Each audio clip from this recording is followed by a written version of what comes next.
Mekong River has always carried more than water. It carried trade, survival, and history across borders that often felt invisible.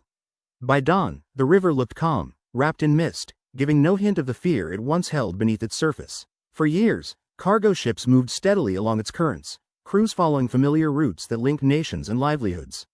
To the sailors, the Mekong was routine, another journey, another delivery, another promise of returning home. What they never saw were the eyes watching from the riverbanks.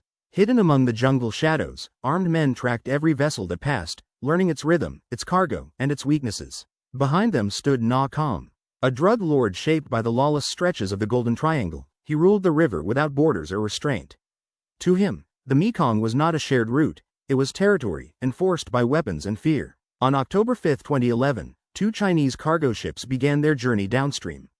Their engines cut through the water as they disappeared around the river's bends, unaware that this voyage would be their last. They never arrived at their destination.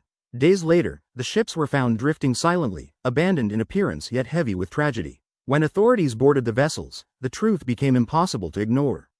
13 Chinese sailors were dead. There were no signs of chaos, no struggle, no resistance, only the stillness of lives taken deliberately. The cargo remained untouched. This was not theft. It was a message, delivered with precision and cruelty. The message spread quickly along the river.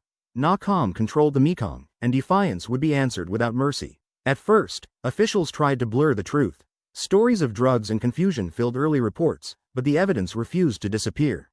The world was watching now. As facts emerged, governments could no longer stay silent. China joined forces with Thailand, Laos, and Myanmar, turning a regional crime into an international manhunt. Naw Kham fled through dense jungles and across porous borders, abandoning camps and allies as pressure closed in. For the first time, the fear he had ruled with followed him instead. In 2012, the chase ended in Laos. Surrounded and out of options, Naw Kham was captured without a fight. The river warlord was finally powerless. Extradited to China, he stood trial as years of violence were laid bare.